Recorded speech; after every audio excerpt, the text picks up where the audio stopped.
अस्सलामुअलैकुम। तो जी, आज हम लोग अपना एक न्यू टॉपिक स्टार्ट करने जा रहे हैं जिसका नाम है acid basis and salt. Acid basis and salt एक बहुत ही इंटरेस्टिंग और बहुत ही मज़ेदार सा टॉपिक है क्योंकि उसको पढ़ने में वाकई मज़ा आता है।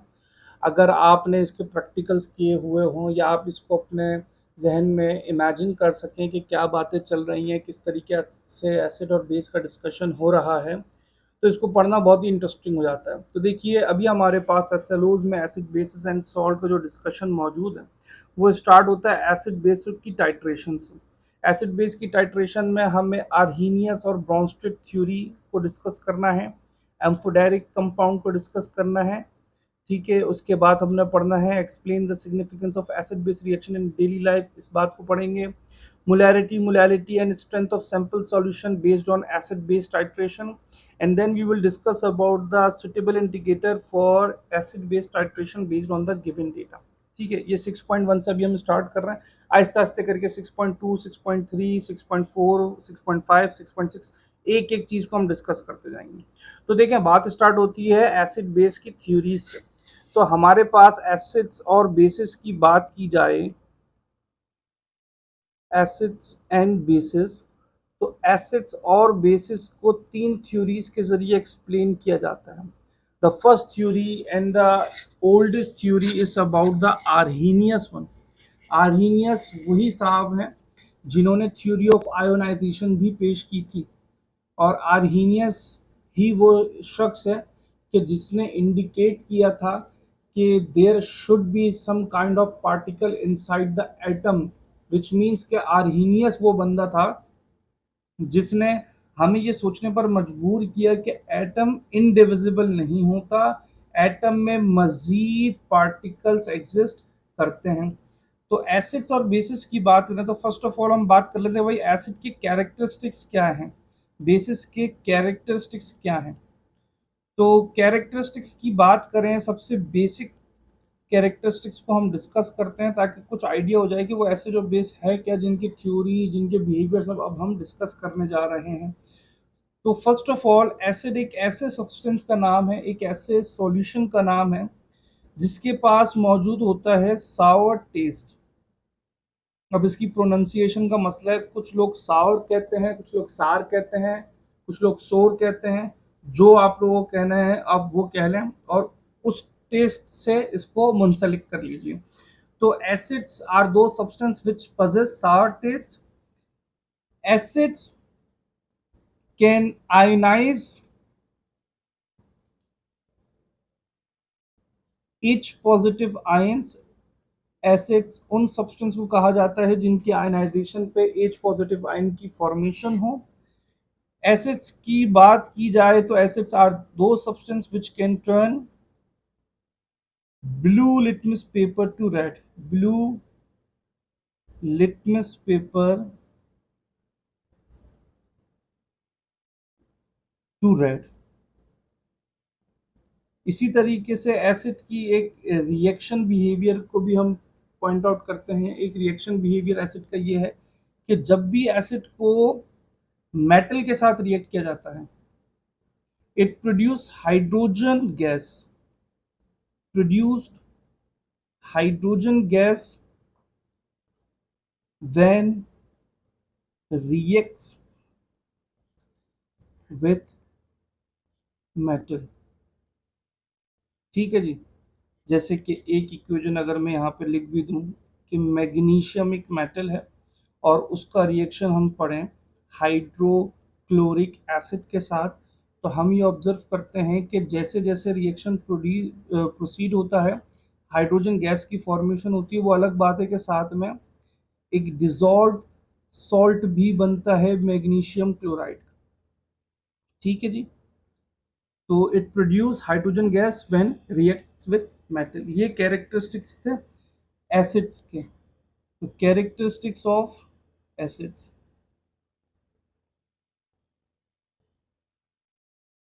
अब बात करते हैं कुछ कैरेक्टरिस्टिक्स बेस के। तो कैरेक्टरिस्टिक्स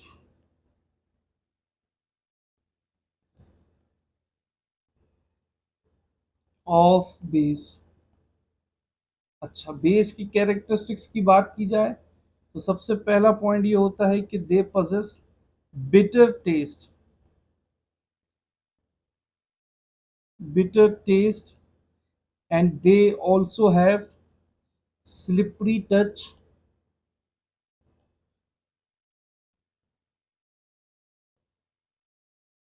अच्छा, इसके ऊपर जब मैं फिजिकल क्लास में मौजूद होता हूँ तो अक्सर स्टूडेंट्स के साथ ये स्लिपरी टच के पॉइंट को हम लोग डिटेल में डिस्कस करते हैं कि क्यों बेसिस में स्लिपरी टच एग्जिस्ट करता है। तो ये स्लिपरी टच होता है इसी वजह से जब भी आप सोप्स को यूज़ करते हैं तो आपको सोप्स के यूज़ के दौरान भी एक स्लिपरी टच फील होता है। तो स्लिपरी टच एक्चुअली क्यों इसमें एग्जिस्ट करता है, तो अगर आप लोगों को उस बात का इल्म हो तो ज़रूर मुझे कमेंट में बताइएगा, और नहीं इल्म हो तो ये भी कमेंट में बता दीजिएगा ताकि फिर हम उसको कमिंग वीडियोस में डिस्कस कर सकें। ठीक है। Bitter taste, slippery touch, it can ionise OH negative ions. जब भी इन सब्सटेंसेस को आयनाइज किया जाता है तो इनकी आयनाइजेशन में OH नेगेटिव आयंस की फॉर्मेशन होती है। It can turn red litmus paper two blue, red litmus paper two blue. ये हमारे पास चार कैरेक्टरिस्टिक्स हो गए बेस के हवाले से। फिर इनके आपस में भी रिएक्शन के एक पॉइंट को हम पढ़ सकते हैं, जैसे कि एसिड को बेस के साथ या बेस को एसिड के साथ रिएक्ट किया जाए तो इस रिएक्शन के नतीजे में बनता है वाटर और बनता है हमारे पास सॉल्ट। ठीक है जी। एसिड्स और बेसिस की जब बात होती है तो अक्सर एक लफ्ज ये भी आता है अल्कलीज, और यकीन माने मैं ग्रेजुएशन कर रहा था, ग्रेजुएशन का फर्स्ट ईयर था मेरा, and I was doing the bachelors in chemistry. और हमारी क्लास में एक स्टूडेंट ने ये सवाल पूछा ऐसी आपस में कि भाई बताओ कि ये जो बेस हम लोग डिस्कस करते हैं, इस बेस को हम लोग अल्कली भी कहते हैं, तो इसकी वजह क्या है। और मुझे बड़ी शर्मिंदगी हुई थी उस वक्त कि मुझे ये डिफरेंस नहीं पता था, और मैं बड़ा ये सोच के हो रहा था कि यार इसको पता है, इसको तो बड़ी अच्छी केमिस्ट्री आती है। तो बाद में फिर, हालांकि उस वक्त भी जहन में नहीं रुकी ये बात, काफ़ी अरसे बाद फिर खुद से पढ़ा, फिर खुद से समझा, और ये बात फिर जहन में रुकी कि अल्कलीस और बेसिस में क्या फ़र्क है और या फिर क्या सिमिलैरिटीज़ हैं। बेसिस और अल्कली दोनों सेम चीज़ के नाम है, फ़र्क सिर्फ इतना है कि अल्कली हम कहते हैं वाटर सॉल्युबल बेसिस को, वाटर सॉल्युबल बेसिस। बेसिस के जो ऊपर हमने कैरेक्टरिस्टिक्स पढ़ लिए वही है रहेंगे, लेकिन अगर वो बेस वाटर में डिसॉल्व हो सकती है तो उसको अल्कली कह सकते हैं। अगर वो वाटर में डिसॉल्व नहीं हो सकती तो हम उसको अल्कली नहीं कहेंगे। ऐसी सूरत में हम उसको सिर्फ बेस के तौर पे कंसीडर करते हैं, उसको सिर्फ बेस कहते हैं। ठीक है जी। इस तरीके से एसिड्स की अगर मैं बात करूं, जैसे पर एसिड्स के बारे में लिखा था, एसिड्स की जो डिस्कवरी हुई थी, जो रिकॉग्निशन हुई थी, वो हुई उनके टेस्ट की बिहाफ पे थी कि भाई ये एक ऐसे सब्सटेंस है जिनका सावर टेस्ट होता है। तो आप चाहे सिट्रिक एसिड की बात करें, चाहे आप एस्कॉर्बिक एसिड की बात करें, चाहे आप फॉर्मिक एसिड की बात करें, टार्टरिक एसिड की बात करें, मैलिक एसिड एप्पल में पाया जाता है, तो एप्पल में अक्सर आपको एक थोड़ा सा खट्टापन फील होता है, तो वो इसकी वजह से ही एग्जिस्ट करता है। ठीक है जी। और कुछ ऐसे सब्सटेंसेस भी होते हैं जो एसिडिक ऑक्साइड्स होते हैं, जो एसिड नहीं होते लेकिन उनमें एसिडिक कैरेक्टरिस्टिक्स पाए जाते हैं, जैसे कि carbon dioxide, sulphur dioxide, nitrogen dioxide, या डाई नाइट्रोजन पेंटाऑक्साइड की बात करें तो जैसे अगर मैं यहाँ पे मेंशन करूँ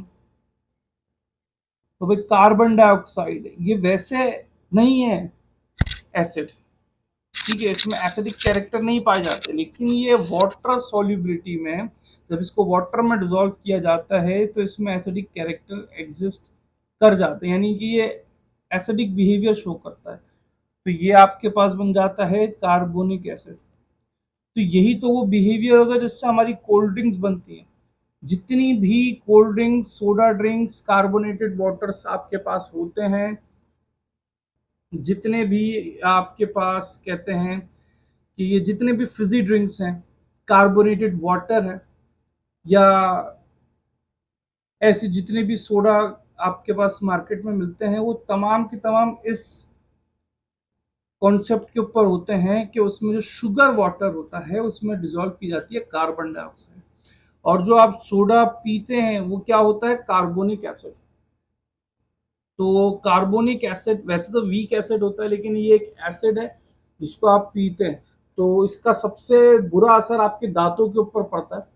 ठीक है, क्योंकि आपके दांतों के में जो कैल्शियम मौजूद होता है, ये कार्बोनिक एसिड उसको डिप्लीट करता जाता है by the time, by the passage of time, जैसे जैसे आप इसको पीते हैं। कुछ लोग रोजाना एक ड्रिंक पीते हैं, एक कैन पीते हैं, कुछ लोग हफ्ते में एक दो बार पी लेते हैं, कुछ लोग महीने में पी लेते हैं। ठीक है, लेकिन फर्क सबके ऊपर होता है, जो जितना ज्यादा पीता है, जिसकी पीने की फ्रीक्वेंसी जितनी ज्यादा है, उसके ऊपर इसके असर की इंटेंसिटी भी ज्यादा होगी। ठीक है जी, ये हमारे पास था एक इंट्रोडक्शन एसिड्स और बेस का। अब बात करते हैं अपने एसिलोस के हवाले से। तो हमारे एसिलोस में बात लिखी हुई थी थ्योरी, आर्हीनियस थ्योरी। तो भाई ये आर्हीनियस भाई साहब थे कौन, और इन्होंने क्या कहा था? Arrhenius theory, Bronsted Lowry theory, या फिर लुईस थ्योरी। इन थ्योरीज में जब आप एसिड्स और बेस को डिफाइन करते हो तो वो एक लाइन की डेफिनेशन काफी होती है डिफाइन करने की। आर्हीनियस की थ्योरी सबसे ओल्डेस्ट थ्योरी है एसिड्स और बेस के लिए, और ये थ्योरी इतनी कारामद भी नहीं है।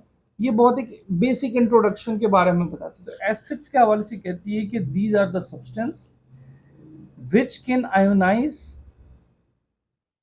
H positive ion. Acids are the substance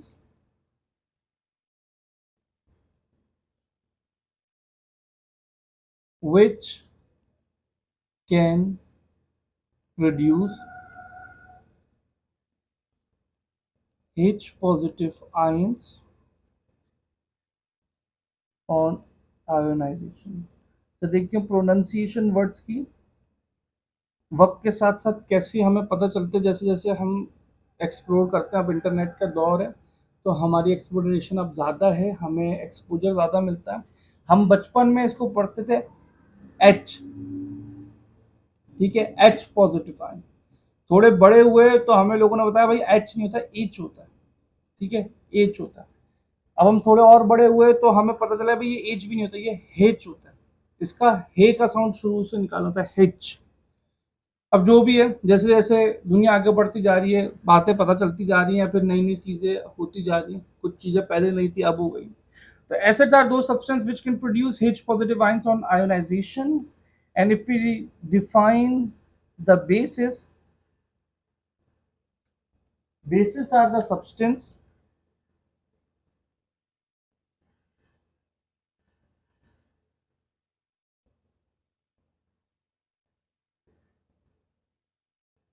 which can produce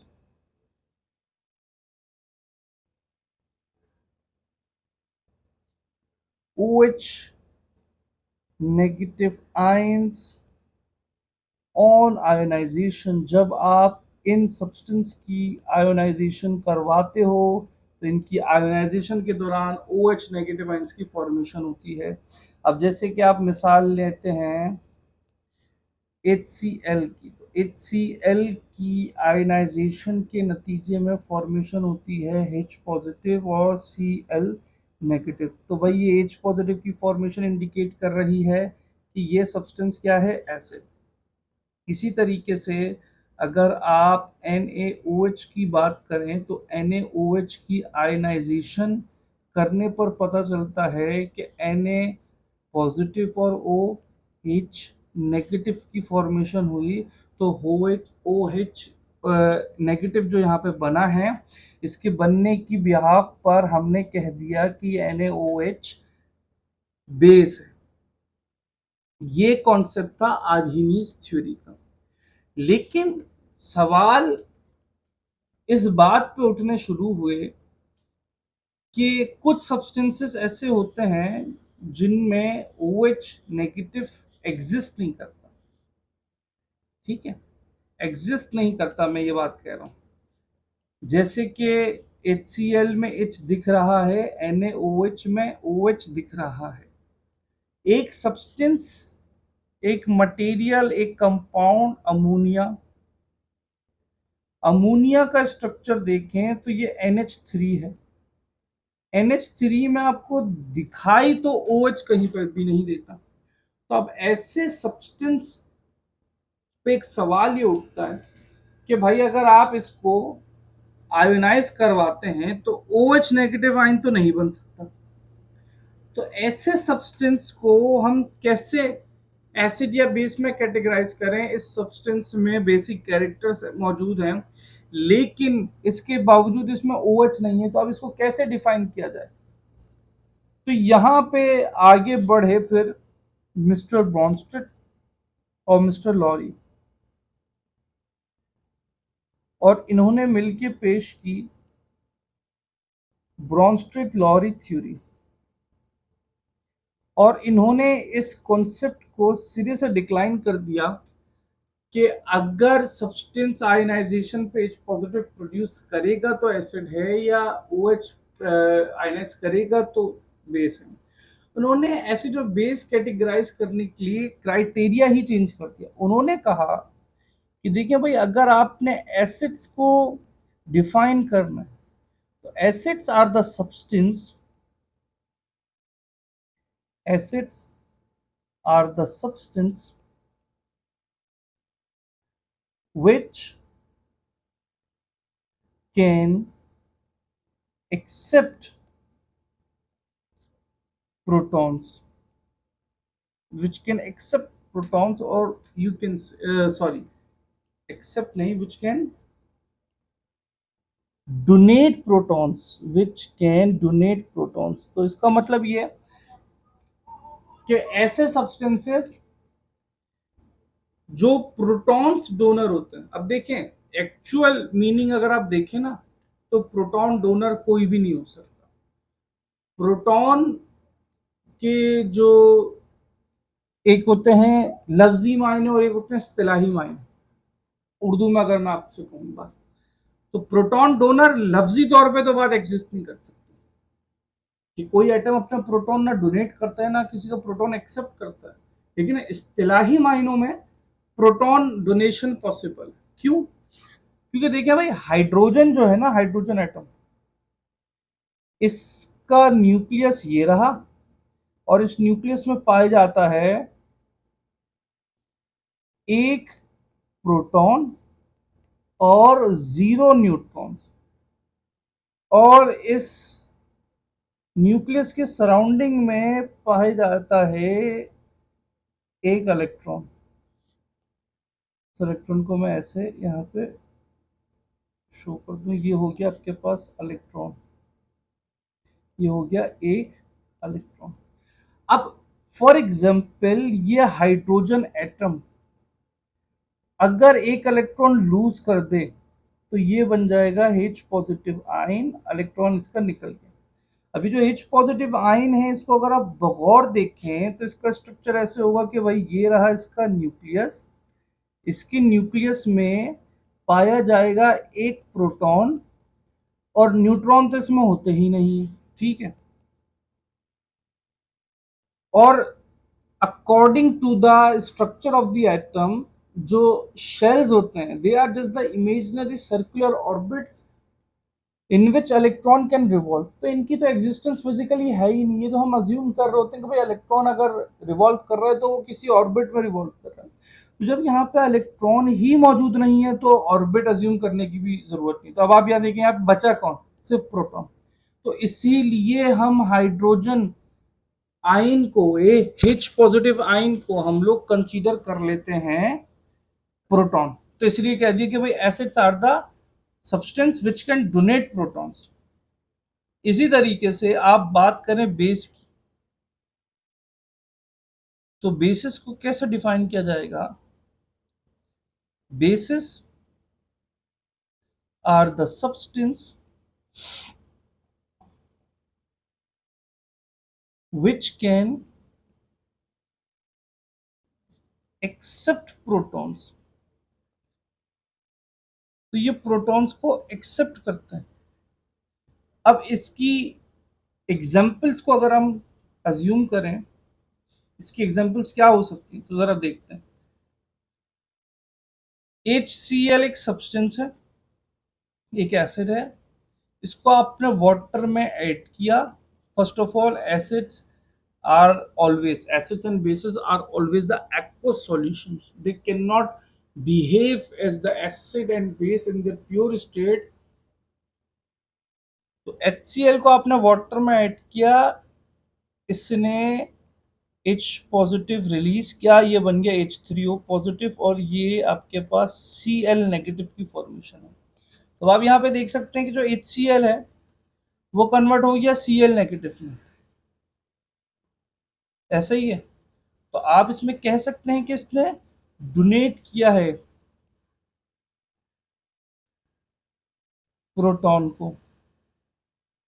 ठीक है जी। दूसरी जानेब आप देखिए NH3 अमोनिया की एग्जाम्पल को। अमोनिया की एग्जाम्पल अगर आप देखें, तो अमोनिया की एग्जाम्पल में ये बन गया NH4 पॉजिटिव और OH नेगेटिव। तो आप ऑब्जर्व करें तो NH3 ने इस पूरे चेंज में एक्सेप्ट किया है प्रोटॉन। तो इसका प्रोटॉन एक्सेप्ट करना ही इसको बेस के तौर पे बिहेव करवा रहा है, या फिर आप कह लें ये इसको बेस बनाता है। ठीक है जी। ये चीज़ें डिस्कस करने के बाद हम देखें अगर वापस से अपने एसएलओस को, तो ये बात तो हमने डिस्कस कर ली कि आर्रीनियस और Bronsted Lowry concept of acids and base. अब हमें डिस्कस करना है एम्फोटेरिक। एम्फोटेरिक के पास जाने से पहले मैं ये बोलता हूँ कि भाई कॉन्जुगेट एसिड्स और बेस को भी हम साथ साथ डिस्कस कर लेते हैं ब्रोंचेट-लॉरी थ्योरी। व्हाई?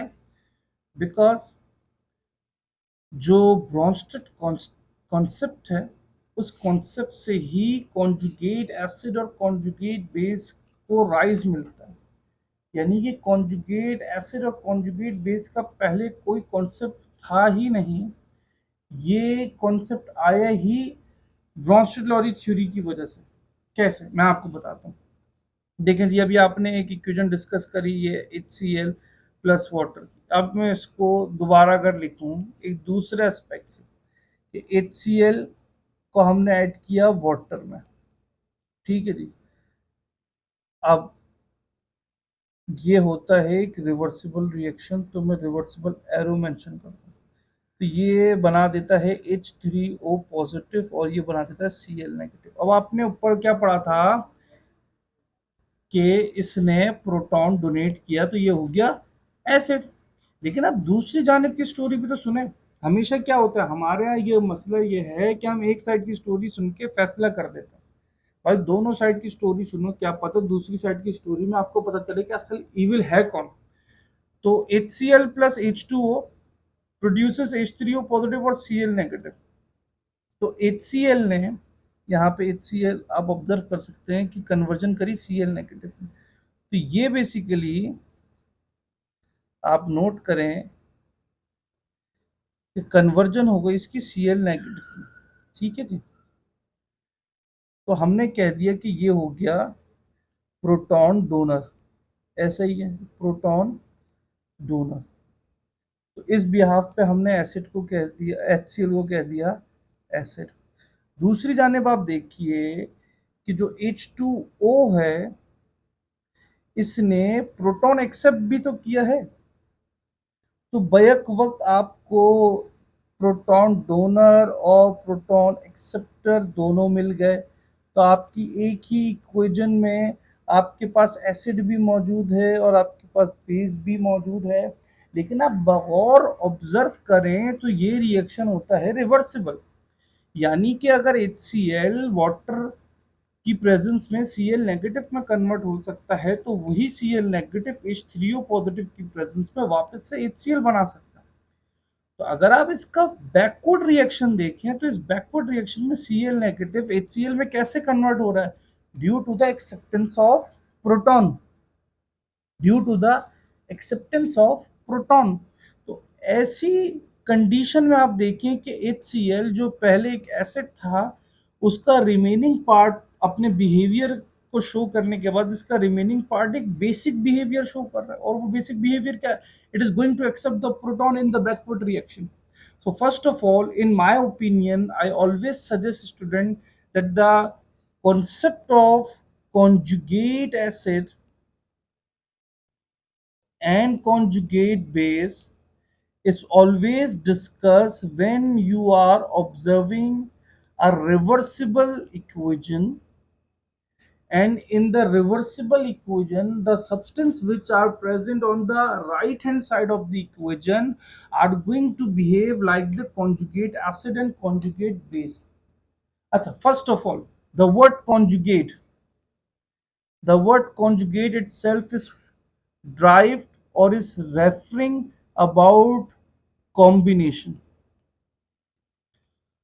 तो भाई ये जो वर्ड कॉन्जुगेट है ये तो बना ही इस बिहाफ पे है, ये रिप्रेजेंट ही कॉम्बिनेशन को कर रहा है कि भाई कॉन्जुगेट एसिड कौन है, वो जो कॉम्बिनेशन के बाद एसिडिक बिहेवियर शो करे।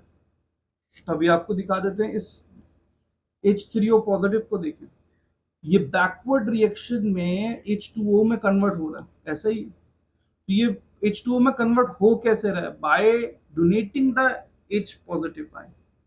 तो आप अगर बगौर देखें तो एक ही सब्सटेंस जो पहले बेस था, आप एसिडिक बिहेवियर शो कर रहे हो, तो अब इसको आप एसिड नहीं कहेंगे, आप इसको कहेंगे conjugate acid, because it's origin is not the acidic one. By the origin it was a base, but now after the combination or due to the combination, now for instance right now it is behaving like an acid, so we will consider it as a conjugate acid। ठीक है जी। तो सबसे पहले बात करें conjugate acid और conjugate base की definition की। So what is a conjugate acid? तो कॉन्जुगेट एसिड का मतलब है such species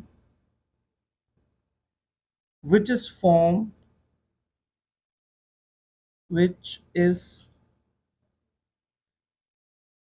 formed as a result of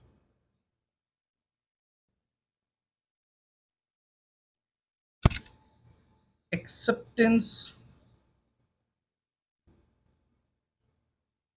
of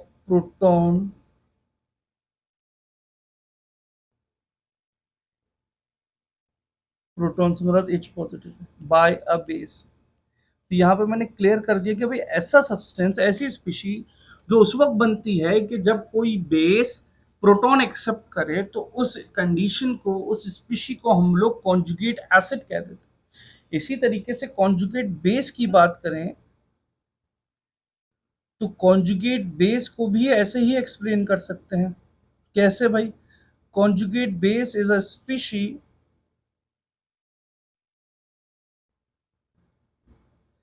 such species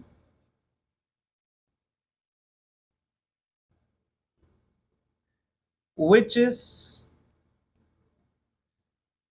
left after donation of a proton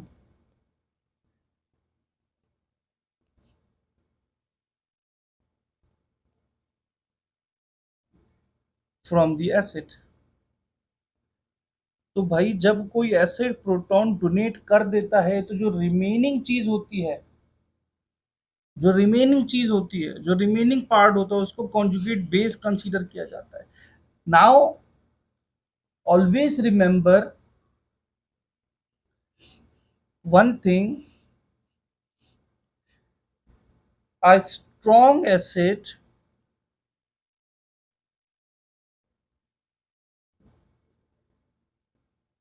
produces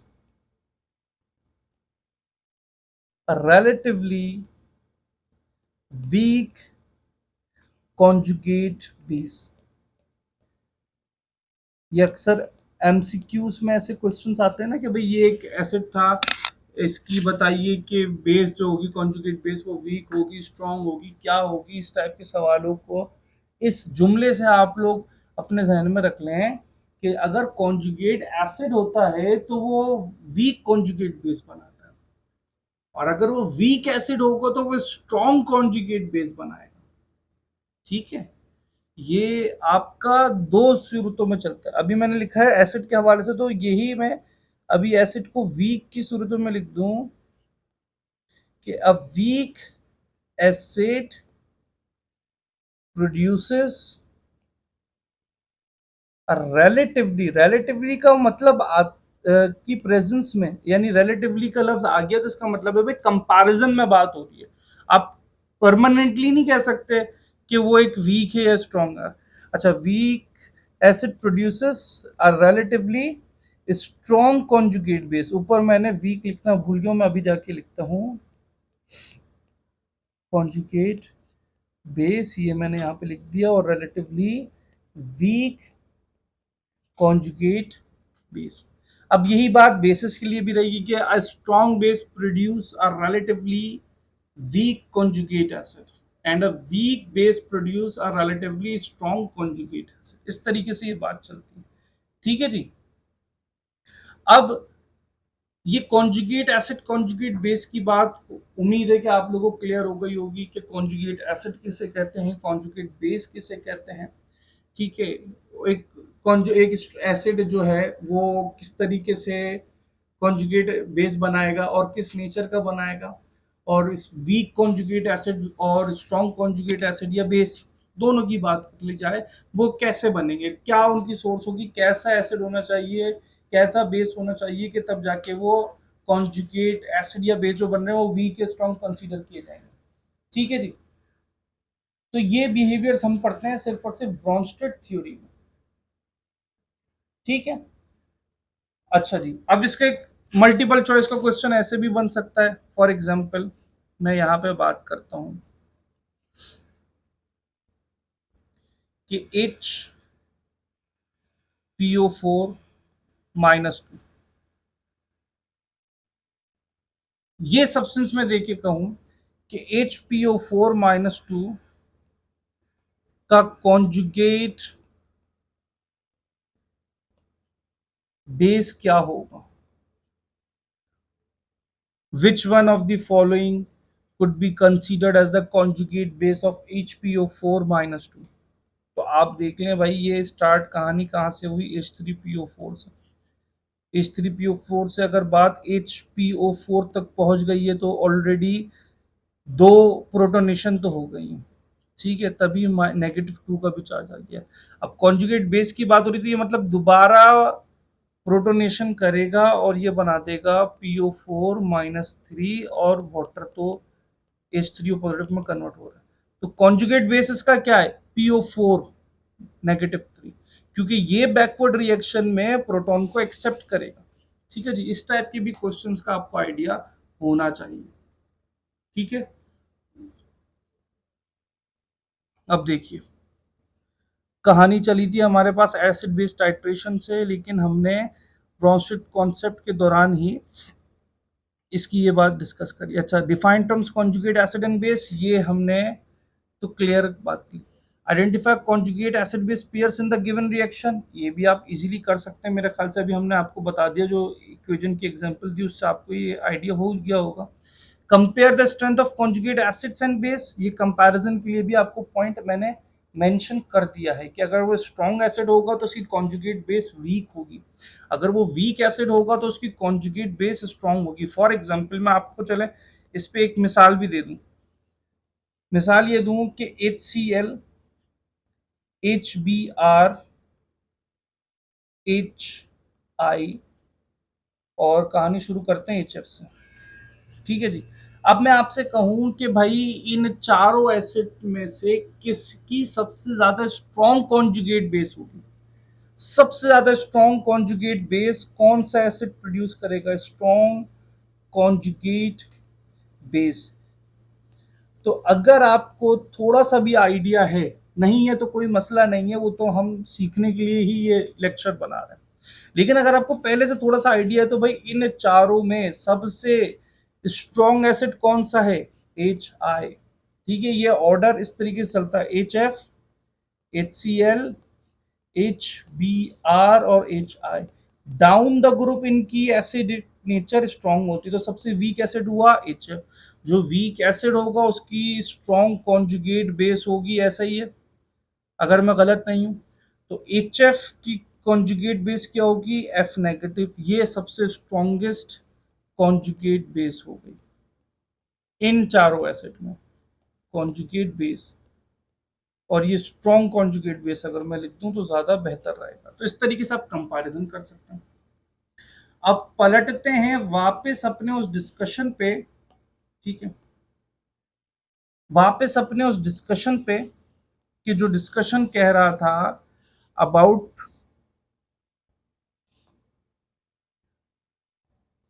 6.2, तो हमने 6.1 में रहते रहते 6.2 को फिनिश कर दिया। ठीक है, 6.1.1 हमारा खत्म हो गया। अब एक्सप्लेन एम्फोटेरिक कंपाउंड। तो एम्फोटेरिक कंपाउंड बहुत ही आसान है, तभी आप देख लें सिर्फ अंडरस्टैंडिंग तक आपको आना चाहिए। वो अंडरस्टैंडिंग क्या है? सबसे पहले आपको मैं बता दूं कि जैसे हम कैरेक्टरिस्टिक्स की बात कर रहे थे एसिड्स और बेस की, तो हमने आपको बताया कि there is a substance which is named as salt. ये मैंने आपको बताया था अभी थोड़ी देर पहले कि एसिड और बेस का जब रिएक्शन होता है तो क्या बनता है? वाटर और बनता है सॉल्ट। ऐसा ही है। अब इन सॉल्ट्स को जब आप डिस्कस करते हैं तो हमारे पास डिफरेंट सब्सटेंसेस के नाम आते हैं, acidic substances, basic substances, neutral substances या फिर एम्फोटेरिक सब्सटेंसेस। ठीक है जी, ऐसा हो सकता है। सॉल्ट्स में तो एसिडिक, बेसिक और न्यूट्रल ही होता है, लेकिन सब्सटेंसेस में एम्फोटेरिक हो सकते हैं। तो सबसे पहले हमने लिख दिया सॉल्ट किसे कहते हैं? एन आयोनिक सब्सटेंस या an ionic compound which is formed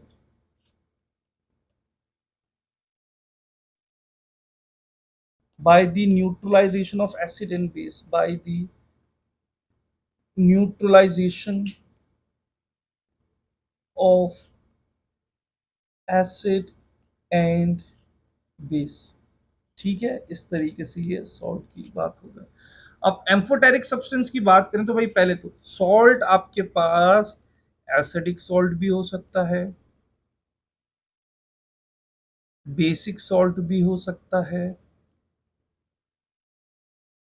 neutral salt भी हो सकता है। अच्छा, मैं ये भी बताता चलूं कि सॉल्ट की जो एसिडिटी या बेसिसिटी या न्यूट्रलिटी है वो दो तरीके से पढ़ी जाती है। एक कि उसमें एग्जिस्टिंग कैरेक्टरिस्टिक्स क्या है और दूसरा उसकी हाइड्रोलिसिस। ठीक है, ये बात आपको मैं अभी अगर बता दूं, पहले मैं एग्जिस्टिंग कैरेक्टर्स की बात बताता हूँ, हाइड्रोलिसिस की बात मैं अभी छोड़ देता हूँ क्योंकि हाइड्रोलिसिस का टॉपिक एंड में आएगा इस चैप्टर में। तो एग्जिस्टिंग कैरेक्टरिस्टिक्स पे बात करें तो भाई H2SO4 ने रिएक्शन किया NaOH के साथ। इसमें टू स्टेप्स प्रोटोनेशन होगी। वन स्टेप प्रोटोनेशन में पहले स्टेप में क्या होगा? फर्स्ट स्टेप में कि NaHSO4 की फॉर्मेशन होगी और साथ साथ वाटर। वाटर मेन सब्सटेंस होता है आपकी न्यूट्रलाइजेशन का। तो ये सॉल्ट बन गया है, लेकिन अभी भी एसिड न्यूट्रलाइज नहीं हुआ, अभी 1 मोल ऑफ NaOH मजीद रिक्वायर्ड है। तो ऐसा सॉल्ट जो दोबारा रिएक्ट कर सके, जैसे कि अब सेकेंड स्टेप प्रोटोनेशन में क्या होगा कि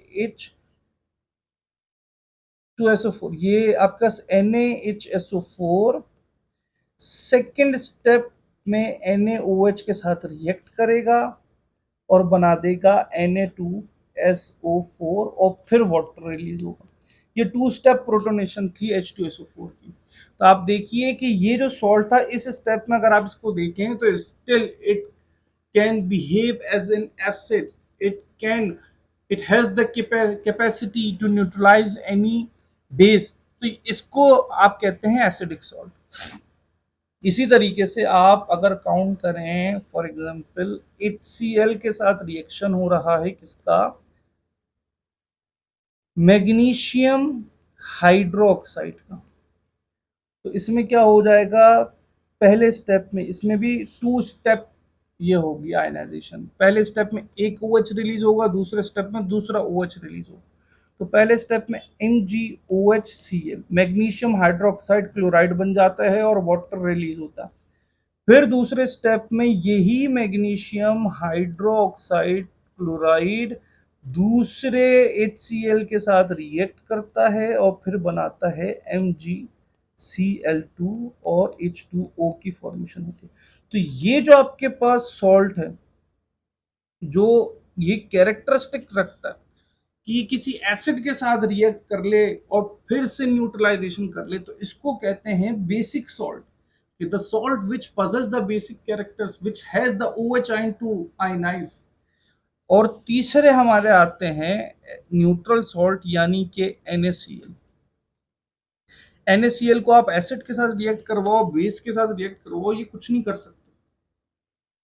तो आप ये कह लें कि अगर 1:1 में एसिड और बेस रिएक्ट कर रहे हैं, यानी कि 1:1 से मुराद ये है कि भाई 1 मोल OH और 1 मोल H पॉजिटिव रिलीज हो रहा है, और वो दोनों कंबाइन होकर अगर कोई सॉल्ट बनाते हैं तो वो न्यूट्रल सॉल्ट होता है, जैसे कि HCl प्लस NaOH। दोनों में 1:1 की बात होगी। 1:1 यानी कि 1 mole of H positive ion, 1 mole of OH negative ion combining together, water is forming. Now the salt which is forming here, which is produced here, doesn't possess any sort of OH ion or H positive ion, तो आप इसको neutral salt कहते हैं। अब चलते हैं वापस से उस टॉपिक के ऊपर जो हमने असल में शुरू करना था, जिसका नाम है एम्फोटेरिक सब्सटेंस। तो भाई यहां से कहानी एक अलग मोड़ लेती है।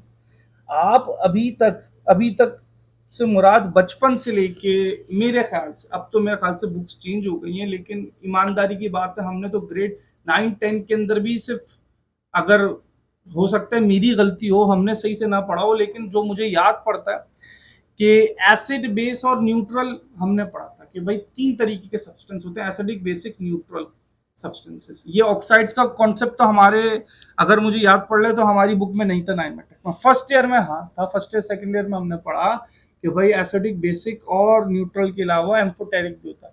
बायो में हमने इसको पढ़ लिया था फर्स्ट ईयर में, मेरे ख्याल से सेकंड ईयर में। तो एम्फोटेरिक सॉल्ट क्या होते हैं, या फिर कह लें कि amphoteric substance, not amphoteric salt, amphoteric substance कहना ज्यादा बेहतर होगा। Amphoteric substances are those substances which has the tendency to behave like both an acid and base। अब क्या कहानी है इनकी, कहानी ये है कि अगर इनको एसिड के साथ ट्रीट किया जाए तो ये बेस की तरह बिहेव करते हैं, और बेस की तरह ट्रीट किया जाए तो ये एसिड की तरह बिहेव करते हैं। तो यहाँ पे इनकी डेफिनेशन हम ऐसे लिखेंगे कि the substance which show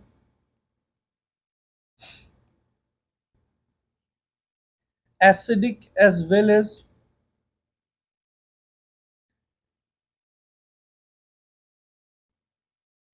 basic properties are called amphoteric substance।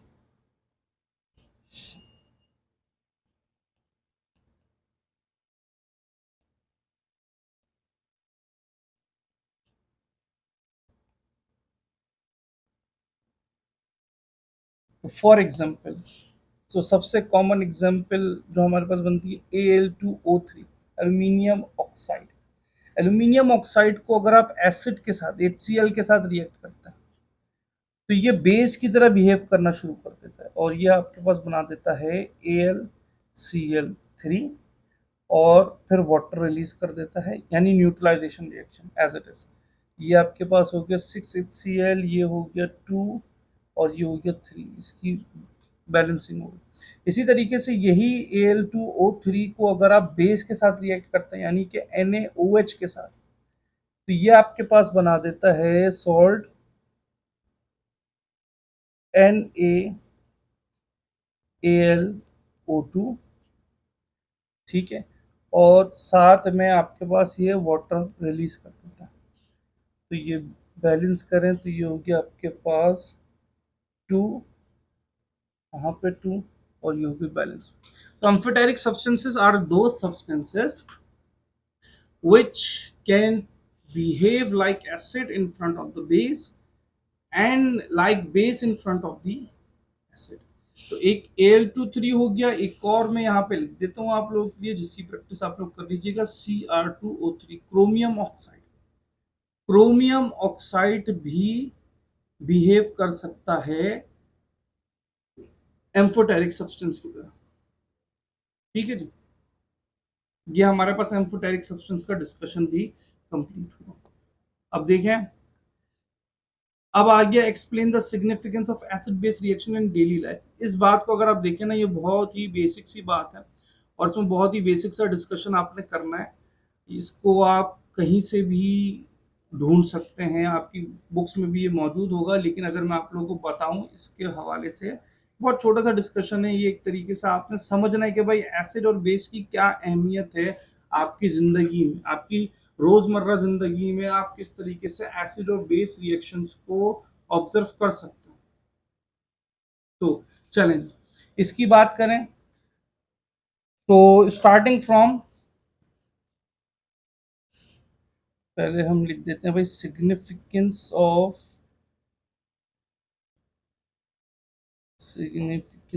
Acid base reaction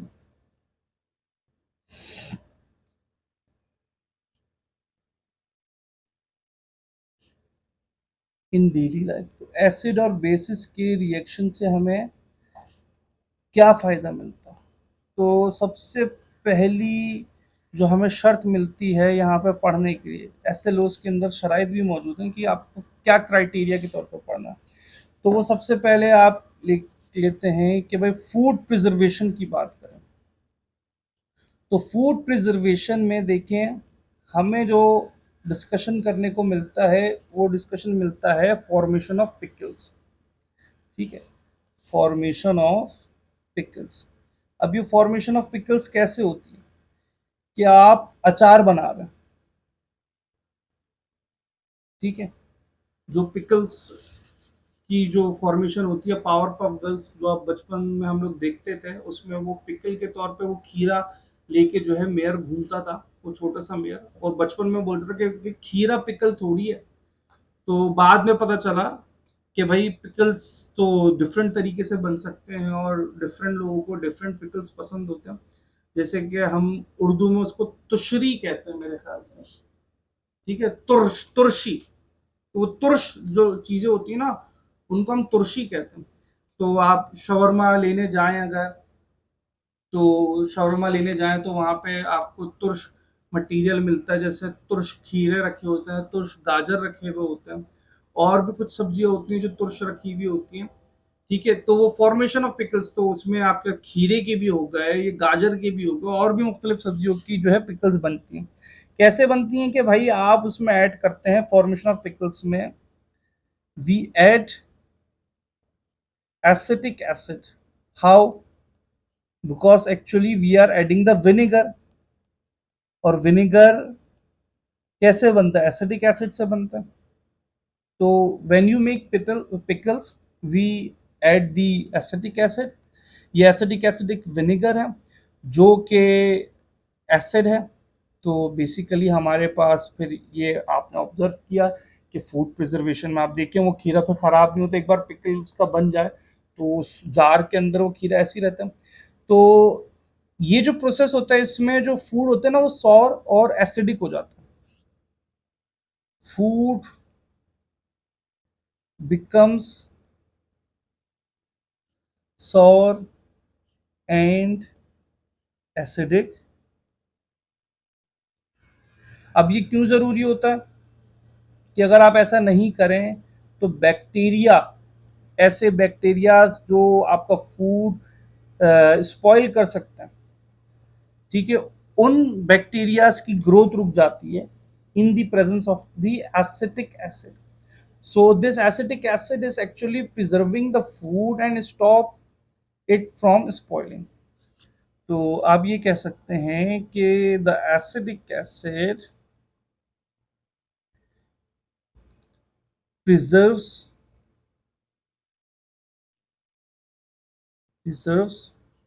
the food by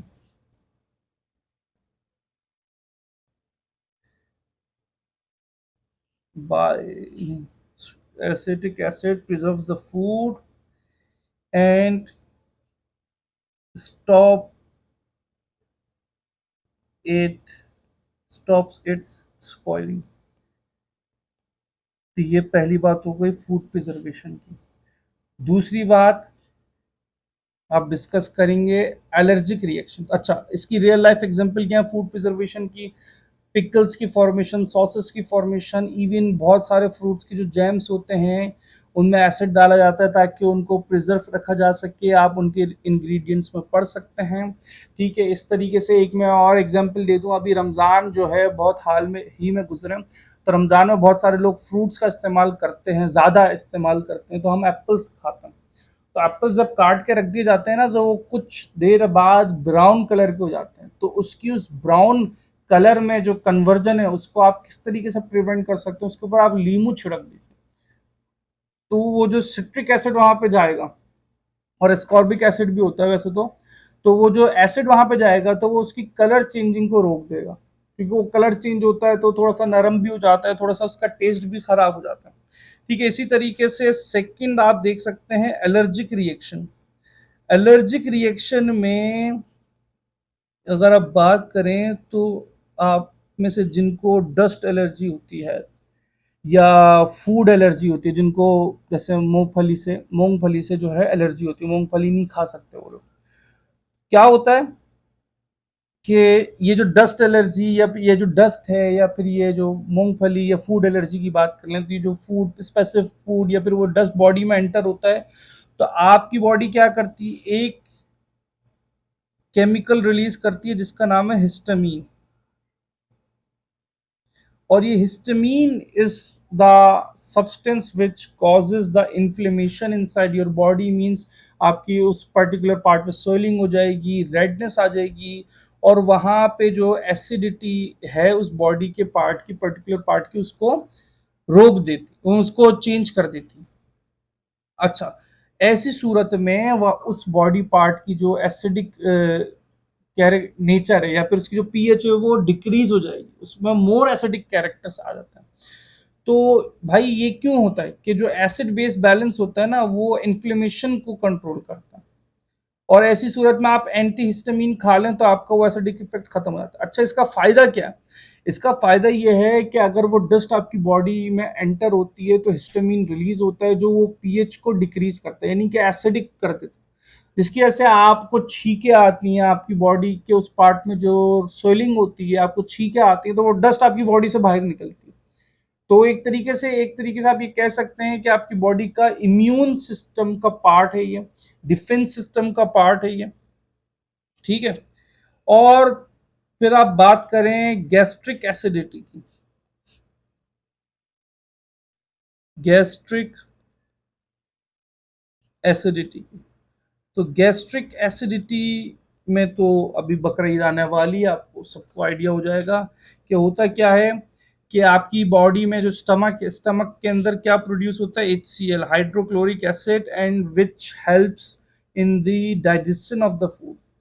लेकिन कभी कभार क्या होता है कि एसिड ज्यादा हो जाता है। ठीक है, कभी कभार ऐसा होता है, या फिर ऐसा होता है कि एसिड ज्यादा नहीं होता, हमारी कुछ गलतियां हो जाती हैं, जैसे खाना खा के फौरन लेट गए। अब खाना खा के फौरन लेट गए तो खाना सही से नीचे गया नहीं, या फिर नीचे गया लेकिन आप खाना खा के फौरन लेट गए, तो वो जो स्टमक का है स्टफ, वो आपके ओइसोफिगस तक रहा, या फिर थोड़ा ऊपर स्टमक के ऊपर हिस्से में रहा, जो पूरी रात वहां पे एसिड्स जिसे बोलते हैं ना, एसिड की वहां पे पहुंच होती है, बार बार एसिड वहां पे पहुंच रहा होता है, तो वो आपके ऊपर ओइसोफिगस की ही साइड पे है, तो उससे आपको फिर जो है ना जलन सी महसूस होती है सुबह उठने के बाद। ठीक है, वो एसिडिटी इसलिए भी हो जाती है। या फिर कभी कभार ऐसा होता है कि आप लोग बहुत ज्यादा भूखे रहते हैं डाइट के नाम पे। डाइट का वैसे मतलब खाना होता है, लेकिन बहुत सारे लोग डाइट का मतलब भूखा रहना समझते हैं। तो आप भूखे रहते हैं बहुत देर तक, लेकिन आपकी बॉडी जो है, जो बायोलॉजिकल क्लॉक है आपकी बॉडी की, उसमें जो डेटा स्टोर है उसके मुताबिक ये है कि भाई इस टाइम तक खाना मिल जाएगा, तो उस टाइम पे वो एसिड रिलीज हो गया। अब उसको कुछ नहीं मिल रहा, वो एसिड रिलीज हो गया, अब वो अपना काम तो कर रहा है, क्योंकि एसिड तो थोड़ी दिमाग रखता है, एसिड के अंदर न्यूरॉन्स थोड़ी है, तो अपना काम कर रहे हैं, तो उसकी वजह से आपको हार्ट बर्न फील होता है, एसिडिटी फील होती है। तो ऐसी सूरत में हम लोग एंट एसिड्स यूज करते हैं ताकि उस एक्सेस एसिड को न्यूट्रलाइज कर सकें। इसलिए आप ऑब्जर्व कीजिएगा कि हमारी बॉडी में ऑलरेडी हाइड्रोक्लोरिक एसिड मौजूद है, और इसीलिए हम लोग पानी पीते हैं। और पानी जो हम पीते हैं ना वो अल्कलाइन होता है। आप नोट कीजिएगा, अगर आप बाहर से जो पानी की बोतल खरीदते हैं उसकी पीएच यूजुअली 7 अबव होती है। ठीक है, कुछ जगहों पे तो 8 तक मौजूद होती है। एक नेस्ले कंपनी का अल्कलाइन वाटर आता है, जो अगर मैं गलत नहीं हूं तो ऑलमोस्ट ब्लैकिश कलर का होता है। ठीक है, या प्योर ब्लैक कलर का होता है, और वो स्पेसिफिकली उन लोगों के लिए होता है जिनका ये एसिडिटी का मसला होता है। तो वो एक्सेसिव एसिड को न्यूट्रलाइज करने के लिए हाईली अल्कलाइन, हाईली से मुराद ऐसा नहीं है कि भाई pH 10 pH 11, मेरे ख्याल से pH 8 तक होता है वो वाटर नेस्ले का, वो अल्कलाइन वाटर होता है, वो लोग इस्तेमाल भी करते हैं। इसी तरीके से आप देख लें कि आम जिंदगी में तो लोग इनो भी पीते हैं। ठीक है, और सौंफ खाते हैं। ठीक है, अपने इन मसाइल को हल करने के लिए। और आप एक और एग्जांपल देखें डेली लाइफ की, तो कडलिंग ऑफ मिल्क, ये सब चीजें एसिलोज में मौजूद है, उनको मैं एक्सप्लेन कर रहा हूँ। सो कडलिंग ऑफ मिल्क, आप दूध के अंदर विनेगर डालें या लींबू डालें तो वो दूध फट जाता है। ठीक है, हमारे घरों में तो बहुत बार ऐसे भी होता है कि भाई खोया बनाना है, तो वो दूध फाड़ दिया। अब तो पता नहीं होता हो या नहीं होता हो, लेकिन मुझे इतना याद है कि हमारे बचपन में ऐसा होता था कि बकायदा खोया बनाने के लिए कि चलो भाई वीकेंड है, नानी दादी के घर पे हम मौजूद हैं, बहुत सारे कजन्स आए हुए हैं, तो बकायदा अलग से 1 किलो दूध आ रहा है, 2 किलो दूध आ रहा है। ठीक है, 2 लीटर 1 लीटर दूध आ रहा है, बाय द वे किलो में भी बोल सकते हैं, क्योंकि मिल्क मेरे ख्याल से उसकी डेंसिटी भी 1 ही होती है। तो अगर डेंसिटी 1 है, क्योंकि उसमें एक हाई कंटेंट है वाटर का, तो ऐसी सूरत में उसको किलो में भी आप जितना लीटर है उतना ही किलो हो गया। तो मिल्क के लिए मेरे ख्याल से किलो का भी लफ्ज इस्तेमाल हो सकता है, लेकिन ऑल दो लीटर अगर कह लें तो बेहतर है। तो बाकायदा 1 लीटर या 2 लीटर दूध आता था घर में, और उसको बाकायदा इंटेंशनली फाड़ा जाता था। दूध फाड़ा जाता था, उसमें लींबू डाल के, और फिर खोया बनता था, और फिर सारे बच्चे खुशी खुशी खाते थे अपने बचपन में। अब तो ये सब नहीं होता। तो कर्डलिंग ऑफ मिल्क, ये आपका जो है कर्ड बनाता है, इससे चीज की भी फॉर्मेशन होती है। आप पनीर भी बना लेते हैं, और बहुत सारी चीजें होती हैं, making of paneer at home, ऐसी सूरत में, या खोया बना लिया, इन तमाम चीजों के लिए ये जरूरी होता है। ठीक है, कर्डलिंग ऑफ मिल्क जरूरी होती है।